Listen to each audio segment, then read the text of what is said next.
नमस्कार दोस्तों, welcome to grow your wealth 91, your own YouTube channel for wealth creation in the long term. Guys, आज हम personal finance management part 3 के ऊपर video बना रहे हैं। एंड आज का topic is possibly the most important topic of all the videos I have made so far. ठीक है, आज हम इन्वेस्टिंग के बारे में बात करने वाले हैं। And there are lot of statistical and mathematical models use to explain this concept. So I have put in a lot of effort. I would appreciate it if you watch the video till the end. Also ये आपका पूरा नज़रिया बदल देगा the way you see investing itself. And today we learn 4 key lessons from this which will completely change the way you think about investing. तो चलिए आज का टॉपिक क्या है उसके बारे में जानते हैं. SIP versus lump sum investing. Guys, this is by far the most ignored topic there is on any platform that I could find. मैंने बहुत किताबें पढ़े, मैंने बहुत रिसर्च किया है, लेकिन हर जगह मेरे को ये बताया है कि पैसे अच्छे रिटर्न्स कैसे कमाना है. Everywhere I have only read about how to get better returns, but कहीं पे भी I have not read about SIP versus lump sum and time period and other things. So मैंने खुद के पर्सनल एक्सपीरियंस से ये वीडियो पूरा बनाया है. And I hope this topic provides some light to all the investors out there who want to become rich in the long term. तो आज हम डिस्कस करेंगे some things like which is better, SIP or lump sum, are the returns same, and if both give same returns then also why do they have high difference in the final value. The third point answers the second point in a way. Second point is, are the returns same? The returns are not same, and वही हम समझने की कोशिश करेंगे कि ऐसा क्यों होता है. तो चलिए एकदम सिंपल कॉन्सेप्ट से समझते हैं. कॉम्पाउंड इंटरेस्ट का फॉर्मूला है P into 1+R/100 raise power n. This is along with the principal. मुझे पता है -1 आता है, बट जो पैसा हमने इन्वेस्ट किया उसको भी हम वापस ले रहे हैं, तो -1 हट जाता है. इसमें हमारे हाथ में 3 चीज़ें हैं, वेरिएबल्स हैं. एक है P which is the amount you put, N which is the time period for which you put, and R is your rate of return. अभी ग्रीन में 2 है, P एंड N. क्यों ग्रीन में? क्योंकि ये दोनों हमारे हाथ में. कितना पैसा आप इन्वेस्ट करते हैं ये आपके ऊपर है, कितने समय के लिए आप इन्वेस्ट करते हैं ये भी आपके ऊपर है. लेकिन रेट ऑफ रिटर्न हमारे हाथ में नहीं है. Rate of return is in the hands of the market and we can not predict this. लेकिन हमारे हाथ में रिस्क एपिटाइट है. To chase higher returns you need to take higher risk, and that risk appetite is in your hand. आप FD में भी डाल सकते हैं, आपको 6% मिलेगा. आप स्टॉक मार्केट में भी डाल सकते हो, आपको 15 से 20% मिलेगा. 15 से 20% में हाई रिस्क है क्योंकि आपका पैसा ज़ीरो भी हो सकता है. वही FD में आपका पैसा ज़ीरो होने का रिस्क तो है, क्योंकि एक बैंक कभी भी कोलैप्स कर सकता है. आजकल तो बहुत हो रहे हैं, भरोसा भी नहीं है. लेकिन फिर भी रिलेटिवली सेफ़र है, चांस बहुत कम है. अच्छे बैंक में डाला है तो बहुत कम चांस है कि कुछ होगा. तो इस कॉन्सेप्ट के साथ हम लम्प सम और SIP इन्वेस्टिंग को समझते हैं. तो चलिए 2 सिनेरियो लेते हैं. फर्स्ट एकदम सिंपल से स्टार्ट करते हैं. मैंने 1 लाख रुपए 10 साल के लिए SIP किया है. Every year I have put 1 lakh as it is shown in the table below, और मेरे को 8% ही रिटर्न मिल रहा है हर साल. अस्यूम कर लेते हैं. प्लीज़ इसमें नोट करने वाली बात यह है कि प्लीज़ नोट कीजिए कि I am only taking 8, I am not taking some big number. मैं 18-20 ऐसे सब नहीं ले रहा. 8% जो आपके FD से 1-2% ज़्यादा है. ठीक है, हम हायर परसेंटेज पे बाद में आएंगे. पहले 8% से समझिए. यू शुड अंडरस्टैंड कि 8% विच इज़ वेरी लेस, उसी में ज़मीन आसमान का फ़र्क दिखने लगता है. तो ठीक है, I have invested 1 lakh rupees for 10 years, total of 10 lakhs I have put. ठीक है, अब यही चीज़ सिनेरियो 2 में देखते हैं. मान लीजिए 10 लाख रुपए जो मैंने सिनेरियो 1 में डाले वो पहले साल में ही डाल देता हूँ. सेम 8%, सेम 10 साल के लिए. अभी इसमें गौर कीजिए, अमाउंट सेम है, रिटर्न सेम है, नंबर ऑफ़ ईयर्स भी सेम है, लेकिन फ़र्क है फाइनल वैल्यू में. Lump sum is 38% more than your SIP. Why? क्योंकि डालने का तरीका अलग है. SIP में यू पुट एवरी मंथ. आपका जो कॉम्पाउंडिंग हो रहा है ना, P into 1+R/100 raise power n, उसमें आपका जो पहला साल का जो P है वो सिर्फ 1 लाख है, दूसरे साल में 2 लाख है, plus your interest earn in first year, तीसरे साल में 3 लाख है plus interest earn in first and second year and so on. लेकिन आपका जो लमसम है उसमें पहले साल में ही 10 लाख है, पहले साल में ही बहुत बड़ा नंबर है। एंड उसके बाद जो भी वो बढ़ता है इंटरेस्ट उस पर और कॉम्पाउंडिंग हो रहा है। तो यू हैव टू अंडरस्टैंड कि लमसम में और एसआईपी में फ़र्क क्या है। डेफिनेटली लमसम हमेशा एसआईपी से ज़्यादा रहेगा, इसमें तो कोई डाउट नहीं है, लेकिन कितना ज़्यादा रहेगा वो दिखाने के लिए ये वीडियो बनाया है। चलिए सेकंड केस लेते हैं, सेम सिनेरियो 20 साल, तो 20 लाख रुपए हो जाएगा। मैं हर साल 1-1 लाख डालता हूँ 20 साल के लिए, तो 20 लाख, वही 20 लाख उठा के मैंने पहले साल में डाल दिया। 8% का ही रिटर्न है, very very minimal nominal return above your FD rate. कुछ बड़ा 30 मार खान वाला रिटर्न नहीं, 15-20% ऐसा सब कुछ नहीं है। यू कैन से कि मेरा जो 20 लाख है वो 93 लाख्स हो जाता है इन लमसम, वही चीज़ 50 लाख होता है इन एसआईपी। तो you can see that there is a staggering 89% of growth in difference. Lump sum SIP में जो फ़र्क है वो 38% था, अभी 89% हो गया। चलिए मान लेते हैं आप और लंबे निवेशक हैं, आप 30 साल के लिए ये चीज़ करते हैं, तो इसमें आपका टोटल इन्वेस्टेड अमाउंट हो जाएगा 30 lakhs. 1 lakh per year for 30 years is 30 lakh. And आपने 30 लाख पहले साल में ही डाल दिया। पहले साल में 30 लाख डालना हम में से कई लोगों के लिए including myself it is next to impossible, क्योंकि इतने पैसे हमारे हाथ में नहीं है। बट डोंट वरी, वो सब हम आगे बात करेंगे उस पर। मैं आपको फ़र्क दिखाना चाहता हूँ, 147%। तो अगर आपने 30 लाख रुपए लमसम डाले होते तो आपको 3 करोड़ मिलता, वही आपने एसआईपी किया होता तो आपको 1.2 करोड़ मिलता। Now you start to see the difference. खाली तरीके को बदलने से आपका जो फाइनल रिज़ल्ट है वो कितना ज़्यादा बदल जाता है। अभी इसमें काफ़ी लोग बोले यार 30 लाख रुपए पहले साल में कौन डाल सकता है, it is impossible. I also completely agree with you, it is impossible. आपका गोल फिर ये होना चाहिए कि पहले 10 साल में एटलीस्ट मैं 30 लाख डाल सकूं, या जितना जल्दी मैं 30 लाख डाल सकूं उतना जल्दी डालूं। Basically why I am saying 30, it could be any number for us, it could be 5 lakh, 10 lakh, 20 lakh, 25 lakh, anything. ठीक है, मैं तो बस एक रफ़ आइडिया दे रहा हूँ, रफ़ एस्टिमेट दे रहा हूँ, दैट आपने अपने माइंड में जो अमाउंट टारगेट किया है आप उसका कैलकुलेशन जो है लमसम फार्मूला के तरीके से कीजिए। लाइक आज अगर मेरे पास 10 लाख रुपए हैं और मैं 10 लाख रुपए पे 12% का रिटर्न कमाता हूँ हर साल 30 सालों के लिए, तो मेरे को कितने पैसे मिलेंगे। जब आप ये कैलकुलेट कर लेंगे आपको पता चल जाएगा कि by the time you retire, approximately by the time around your retirement age, depending on your age, you will know कि आपके हाथ में कितना पैसा होगा in the securities that you put your money in. अगर वो अमाउंट आपको ठीक लग रहा है विथ इन्फ्लेशन फैक्टर्ड इन, तो आप फिर उसके हिसाब से अपना अमाउंट डिसाइड कर सकते हैं। तो इसको डिसाइड करना बहुत सिंपल है गाइस, मैंने वैसे सारा कैलकुलेशन करके ही रखा है इस वीडियो में। 8%, 9%, 10%, आपको जो प्रिंसिपल अमाउंट है खाली उसको बदलना है। So anyway, that is probably a different topic altogether. बात करना है तो I can always make a video on that if you request. तो what is the first lesson? अभी हमने जो 3 टेबल देखे उससे हमें क्या समझ में आता है। If n goes up, n is your number of years goes up and rest of the values are same, principal same है and your rate of return भी same है, the difference also goes up significantly.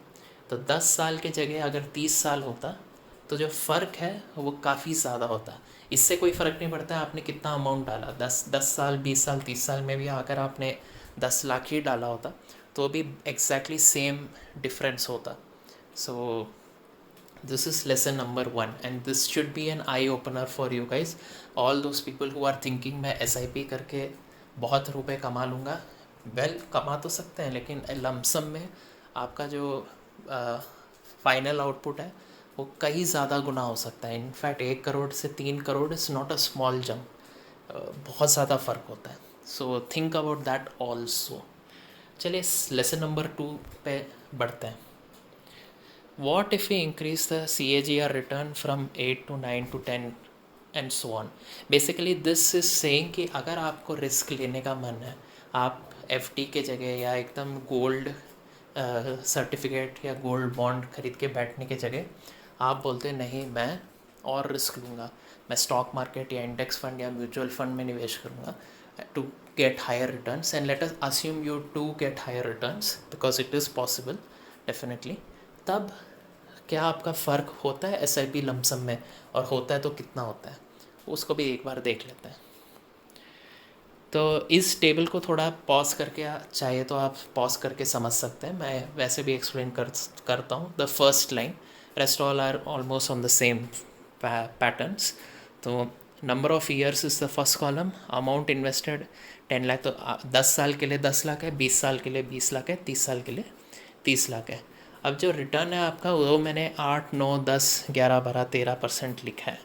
तो and I have said कि S I P और lump sum model में आपको कितना रुपए मिल रहा है at each percentage return, and मैंने उसका फिर डिफरेंस निकाला है. तो बेसिकली मैं क्या बोल रहा हूँ कि इट इज़ ओनली आपने 10 साल के लिए ही निवेश किया है, लेकिन पहले केस में हमने क्या किया था, हमने नंबर ऑफ़ ईयर्स बढ़ा दिया था, बाकी सब सेम रखा था. इसमें हम क्या कर रहे हैं, इसमें हम नंबर ऑफ़ ईयर्स सेम रख रहे हैं एंड हम इंटरेस्ट रेट को बढ़ा रहे हैं 8% से 13%. हम और भी 14 to 19 नेक्स्ट टेबल में देखेंगे, बट इस टेबल में 8 to 13% किया है. तो उस केस में लमसम एस आई पी में क्या फ़र्क होता है, if you did S I P investing versus lump sum, तो do you have difference. For 10 years you can see that the difference goes up from 38 to 63. It's okay, 63% definitely काफ़ी ज़्यादा पैसा होता है, नो डाउट, बट इतना significant नहीं है for 10 years. ये अगर 20 साल होता तो your difference starts to go significantly up. अभी आपका 1.5 गुना होने लग गया है, 1.5, ठीक है, by the end of the last line of the 20th year. और 30 ईयर्स किया तो भाई साहब वो तो 2.5 टाइम्स हो जाता है. To just give you an analogy, 30 years में एस आई पी करते आप और आपको 13% मिलता, तो you would be getting 3 crores, ठीक है. वही अगर आप लमसम करते तो आपको 11 करोड़ मिलता. 3 करोड़ कहाँ, 11 करोड़ कहाँ, same amount of money invested for the same rate of return for the same time period which is 30 years. बस रेट ऑफ रिटर्न 8 के जगह 13% है. तो आप आउटपुट में फ़र्क देख सकते हो, 11 करोड़ और 3 करोड़, ज़मीन आसमान का फ़र्क है. ऑलमोस्ट क्या 2.5 टाइम्स का डिफरेंस है. That is a lot guys. तो चलिए नेक्स्ट पढ़ते हैं. There I have shown the same table but instead of 8 to 13 I have shown 14 to 19%. So let us say you invested in mutual funds, stock markets, and took more risk, and you were successful in getting high returns over 10, 20 and 30 years. So you can see that in the, मैं directly नीचे जाऊँगा, you can pause this video and go over the table in detail if you are interested. The objective here is, अगर आपको 18 से 19% का return मिल जाता है over 30 years, ठीक है, तो in your S I P U would have got only 11 crores. अब इसमें गौर कीजिए, 11 करोड़ हमको लमसम में 13% पे मिल गया था. यहाँ पे एस आई पी में 19%, जो कि बहुत बड़ा नंबर होता है. 13% फिर भी लोग अचीव कर लेते हैं, बट 19% अचीव करना is very very big task. With 19% itself you are only getting equivalent to a 13% return invested lump sum, ठीक है. बट यही अगर आप इसमें लमसम करके 19 कमाते हैं तो you are seeing that it is 55 crores. 55 crores is a huge amount guys, and this channel is basically trying to get you to achieve somewhere between 15 and 20%. मेरा जो फंडामेंटल एनालिसिस का जो सीरीज़ है जिसमें मैं और वीडियोस बनाऊंगा and at the same time stock analysis भी करूंगा, उन सब में I am trying to teach you guys how to find good companies, how to invest in good companies, कितने पोर्टफोलियो का क्या साइज़ होना चाहिए, इन सब पे मैंने बात की है अपने पिछले वीडियोस में भी एंड आने वाले वीडियोस में भी करूँगा. बट पॉइंट ये कि 15 से 20% में if you do lump sum you are getting anywhere from 20 to 50 crores. 20 से 50 करोड़ रुपए कमाना is a huge thing guys in 30 years time. It is not a small feet. ये कहाँ 8% पे आप लमसम भी करके बैठते 30 लाख को तो आप खाली 3 करोड़ मिल रहा था। यहाँ पे at instead of 8 if you got 15 to 19 you are getting somewhere between 20 to 50, but that is all in lump sum. In SIP the best thing you can hope for is 11 crores। ठीक है, तो आप ये सोचिए 30 लाख रुपए हर साल, आप 30 साल के लिए 1 लाख रुपए डाल रहे हैं, जो कि काफ़ी बड़ा अमाउंट है। You are only able to get 11, but lump sum होता तो स्कोप उसका काफ़ी बढ़ जाता है। ठीक है, what is lesson number 2? As the rate of return goes up the difference also goes up, but number of years भी अगर हम बढ़ाते हैं तो फर्दर एनहांस कर देता है, डिफरेंस और भी ज़्यादा गहरा होने लगता है। और ये डिफरेंस गहरा होने का क्या पर्पस है, आपको बताने का ये पर्पस है कि लमसम जो है वो SIP से ज़मीन आसमान का फ़र्क दिखाता है, and you should try to do a lump sum compare to SIP। अब काफ़ी सवाल उठ रहे होंगे, यार 30 लाख रुपए तो छोड़ो, 10 लाख रुपए भी इकट्ठा करके डालना बहुत टफ है मेरे लिए। हाँ, it is the same for even me guys, but I have a strategy for it which I will share at the end of this video, how to get how to put maximum amount of money. ठीक है, तो please hold your horses. चलिए third lesson पे जाते हैं। इस case में हम क्या कर रहे हैं, टेबल को एक बार देख लेते हैं, सिंपल है। आई will just explain the first line, बाकी सब follow the same pattern. Number of years is 10, 20, 30 years का मैंने ब्लॉक लिया है। मैंने इस सारे केस में आप देख सकते हैं अमाउंट जो है 10 लाख ही डाला है। पहले केसेस में हम क्या कर रहे थे, 10 लाख, 20 लाख, 30 लाख, जैसे जैसे आपका साल बढ़ रहा था वैसे वैसे मैं अमाउंट भी बढ़ा रहा था। लेकिन इसमें मैंने अमाउंट को कैप कर दिया। मैंने बोला ना भाई, मैं 10 लाख के ऊपर नहीं डाल सकता हूँ, 10 लाख बहुत होता है, इससे ज़्यादा मेरा कैपेसिटी ही नहीं है। उस पर मेरे को अगर 8% मिल रहा है for 10 years, 20 years, 30 years in lump sum. Now I have removed SIP क्योंकि मेरे को पता है कि SIP के कंपैरिजन में lump sum always gives better returns, तो मैं SIP को तो इवेल्यूएट भी नहीं कर रहा हूँ, मैं डायरेक्टली lump sum ही देख रहा हूँ। ठीक है, तो उसमें मेरा कितना फ़र्क होता है। And value table is basically just showing कि ये नंबर एक्चुअली कितने लाख या करोड़ों रुपए हैं। तो आप देख सकते हैं कि 8% के रिटर्न पे on an investment of 10 lakh lump sum, for 10 years you get 21 lakhs, 20 years you get 46 lakhs, and in 30 years you get 1 crore. ठीक है, सो it is a 366% increase over your 21 lakhs, almost 3.6 times of 21। ठीक है, यही अगर आपको 10% का return मिलता, 8% आप मान लीजिए गोल्ड खरीदें और गोल्ड में आपको 8% का, 8 से 9% का रिटर्न मिल रहा है, लोअर साइड पे आप मान लेते हैं, तो you can earn 1 crore eight the end of 30 years। इतना मज़ेदार नंबर नहीं है। 1 crore आज के डेट पे काफ़ी नहीं है ज़िंदा रहने के लिए, जॉब छोड़ के। 30 साल के बाद तो 1 crore वैसे भी इन्फ्लेशन के चक्कर में कम होगा। So definitely you need to try to find places which will give you more returns. चलिए 10% का देखते हैं। The best you can hope for is 1.7 crore। 1.7 crore is no better than 1 crore, ज़्यादा कुछ यूज़ नहीं है। Let us look at 12%। 12% पे आपको ऑलमोस्ट 3 करोड़ मिलता है। अभी 3 करोड़ स्टार्ट्स टू लुक ठीक ठाक कि ठीक है, 3 करोड़ बहुत तो नहीं है, बट मैं रिटायरमेंट तो निकाल ही लूँगा। 3 करोड़ में मैं 2 करोड़ FD में डाल दूँगा, उससे जो इंटरेस्ट आ रहा है उसमें जी लूँगा, और बाकी जो पैसा है वो मैं इन्वेस्ट कर दूँगा स्टॉक मार्केट में फिर से ओवर द नेक्स्ट 10 years, ताकि मेरा फिर से पैसा ग्रो कर सके। Something like that is what we can hope for, कि ये मेजॉरिटी ऑफ पैसा FD में डालो, थोड़ा पैसा इन्वेस्ट कर दो, वो इन्वेस्टेड पैसा 10 साल में और बढ़ेगा, फिर उससे थोड़ा पैसा FD में डालो, थोड़ा पैसा फिर इन्वेस्ट करो, एंड ऐसे करते रहेंगे तो हम लोग ज़िंदा रह पाएंगे एंड अपना लाइफस्टाइल मेंटेन कर सकते हैं। ठीक है, let us look at 15% return. अब 15% is in the realm of your stock market slash अच्छे वाले mutual funds. Even portfolio management services भी 15% के आसपास ऑफर करते हैं, बट अनफॉर्चुनेटली उसके लिए 50 लाख रुपए मिनिमम इन्वेस्टिंग अमाउंट है, जो कि हम में से किसी के पास भी नहीं है। एटलीस्ट मेरे पास नहीं है, आई एम श्योर आप में से काफ़ी लोग जो देख रहे होंगे, आई एम अस्यूमिंग आपके पास भी नहीं है, बट कुछ लोग हो सकते हैं जिनके पास हो। So it's an idea for you. आपको ये पूरा सरदर्दी नहीं उठाना है, आपको बस PMS में डालना है एक बढ़िया वाला जिसने हिस्टोरिकली अच्छा परफॉर्मेंस दिया हो 15 के आसपास, एंड यू आर सेट। ठीक है, so you are getting around 6.6 crores. 6.6 crore starts to look much better. ठीक है, ओके, गुड नंबर। 15% का रिटर्न में 6 करोड़ मिल रहा है।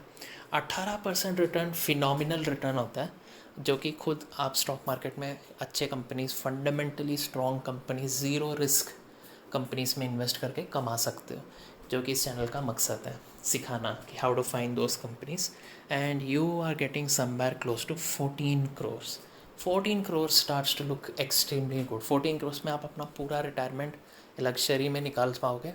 But a smart person would invest at least 2 to 3 crores in the stock market in the form of PMS और something, ताकि वो और 10 15 20 और साल में और पैसा बन जाए, ताकि आप अपने पूरे फैमिली को, अपने पूरे ख़ानदान को ये जॉब का जो साइकिल है उससे निकाल सकते हो।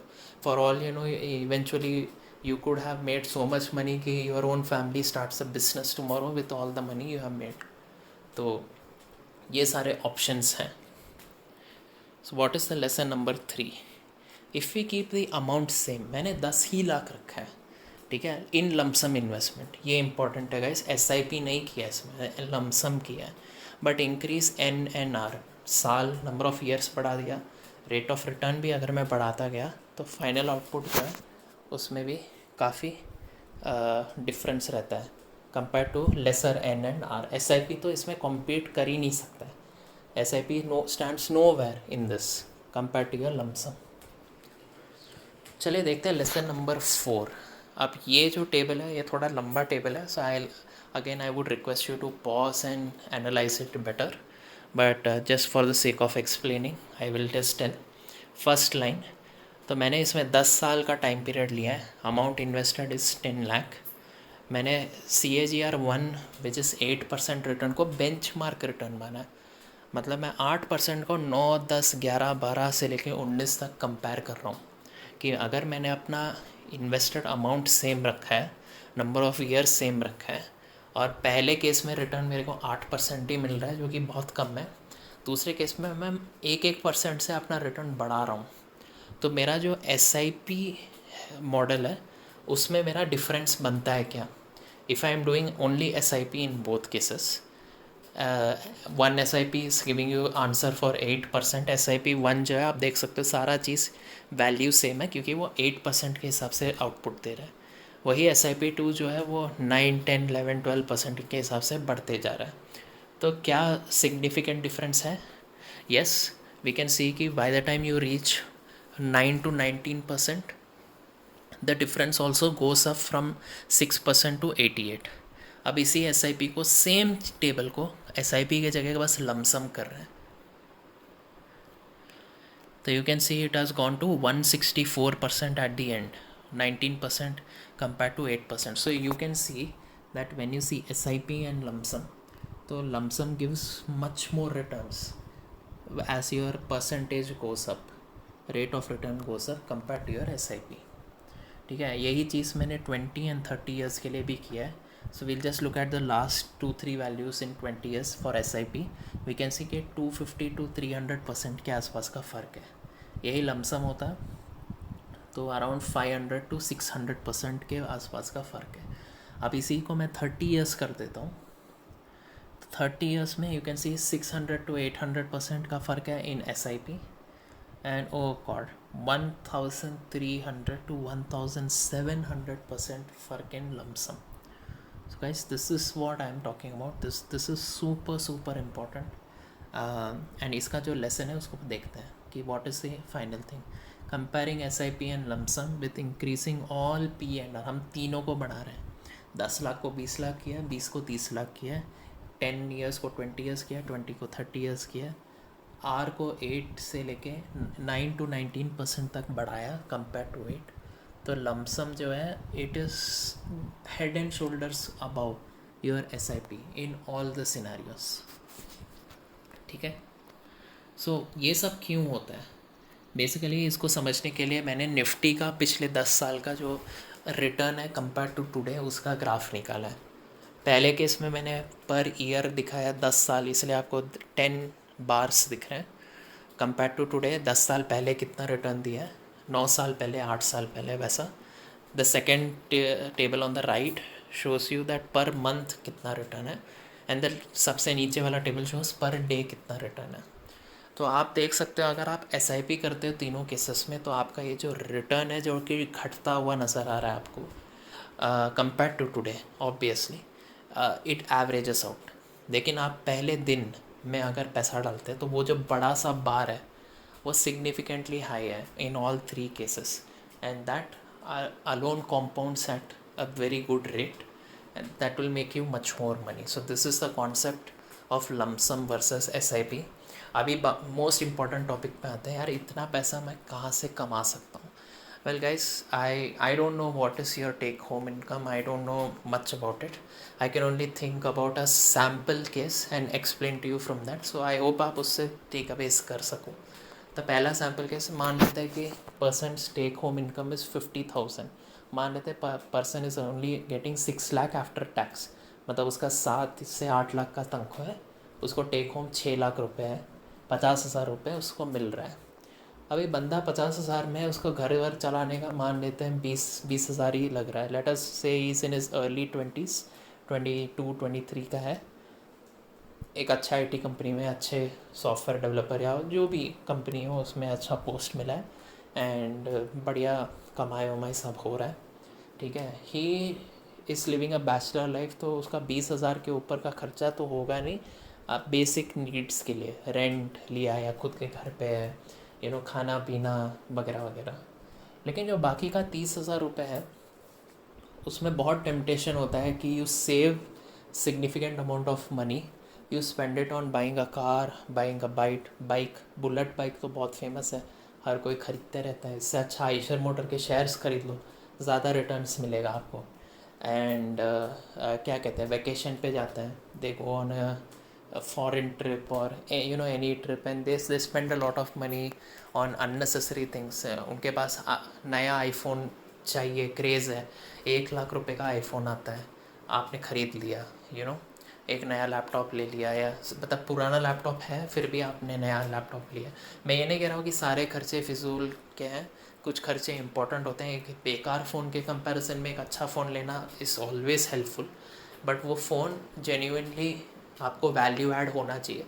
If you have already got a very good android phone और iPhone which is just a model older than latest one, जिसमें आपको कोई स्पेशल एडवांटेज नहीं मिल रहा है, तो उस फ़ोन को लेने का कोई सेंस नहीं है।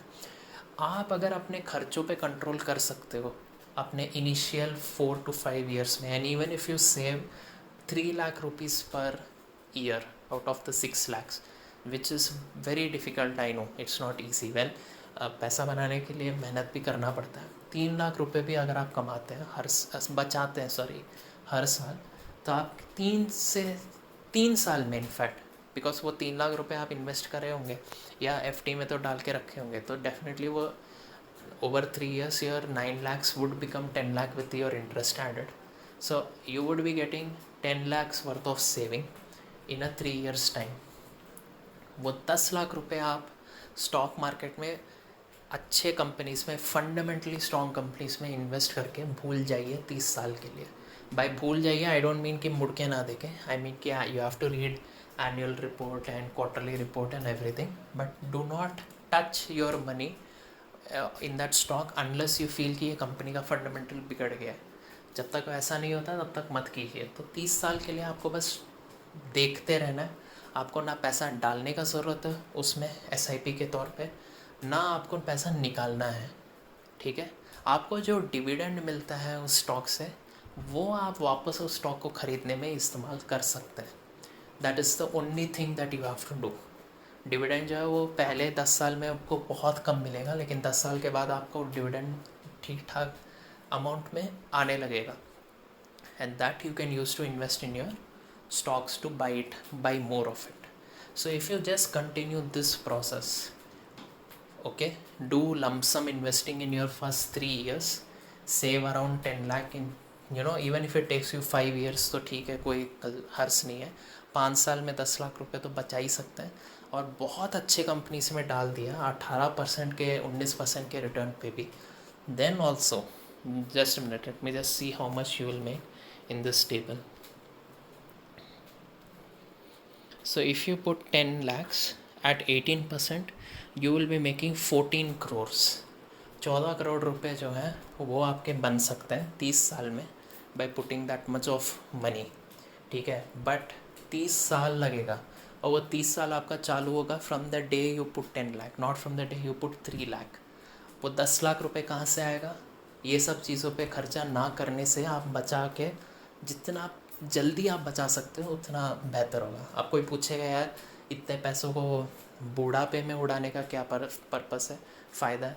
तो guys I am not saying कि आपको खर्चा ही नहीं करना है। मैंने क्या बोला? मैंने बस ये बोला पहले 3 से 5 साल मत करो खर्चे, पैसे बचाओ, specially if you are in your early 20s। There is no better time to let your money grow when you are in your early 20s, क्योंकि 60 साल के बाद आपको वो पैसा ज़रूरत पड़ेगा। एंड अर्ली रिटायरमेंट जो कि हम बात करते रहते हैं वो इसी से होगा। If you are in your early 20s you can retire early if you are getting very good return. मान लीजिए आपने इतने अच्छे कंपनी में डाल दिए, आपको 18% के जगह 20-25% मिल गया, तो within half the time period you will earn this much of money, and that will put you in a position where you can quit your job tomorrow. आप उस कंपनी के शेयर्स के जो डिविडेंड है उसी पे पूरा घर चला सकते हैं, एंड एक ऐसे जॉब पे जा सकते हैं जो जहाँ आपको खुशी मिलता हो। आप वहाँ सैलरी के लिए नहीं, अपनी सेटिस्फैक्शन के लिए वर्क करोगे। So these are all factors that you need to consider.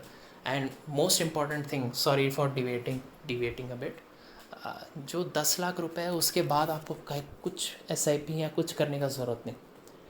वो 5 साल आपने मेहनत से अपने हाइक के जो पैसे, बोनस के जो पैसे हैं, जहाँ से भी आपको पैसा मिलता है, वो 10 लाख रुपए आपने इन्वेस्ट कर दिए।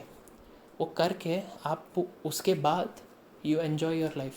जो भी आपका सैलरी है उसको उड़ाओ। मैं तो बोलूँगा उसके बावजूद 20% you have to put in places like index fund, mutual fund, gold के जो सर्टिफिकेट एंड बॉन्ड्स हैं, हेज, रिस्क को हेज करने के लिए ख़रीदें, एंड ऑल। वो सब अलग स्ट्रैटेजीज हो जाता है। That will be a play on the 20% of your income, but at least you have the remaining 30%। I am assuming घर चलाने का 50% खर्चा है, तो बाकी का जो 30% है उसमें आप पूरा आईफोन ले सकते हैं, गाड़ी ले सकते हैं, वेकेशन में जा सकते हैं। And when you earn enough money कि आपका जो EMI है वो 30% के आसपास आ जाता है आपकी इनकम का, तो आप घर का भी लोन लेके ख़रीदने का सोच सकते हैं। तो गाइज़ ये सारे स्ट्रैटेजीज़ हैं to become wealthy. I have tried to show you the true picture of SIP versus lump sum. मुझे पता है कि लमसम करना बहुत टफ़ है, लेकिन मुझे ये बताना बहुत ज़रूरी लगा कि आप अगर ये सोच रहे हो कि मैं आने वाले 30 साल में आराम से पैसे डाल के अमीर बनूँगा, तो एक और बार सोचिए, बिकॉज लमसम में आपका जो डिफरेंस है कंपेयर टू SIP वो ज़मीन आसमान का है। तो गाइस आई होप आपको ये वीडियो पसंद आया हो। Please do like and comment if it made any sense to you. Let me know through comments if this content was helpful to you, was it an eye opener. आपको पसंद आया तो do share it with your friends, family members who are interested in making money, and please let me know. मेरे को comments के through बताइए कि ये सब चीज़ें हेल्पफुल हैं या नहीं। तो चलिए guys, see you in the next video.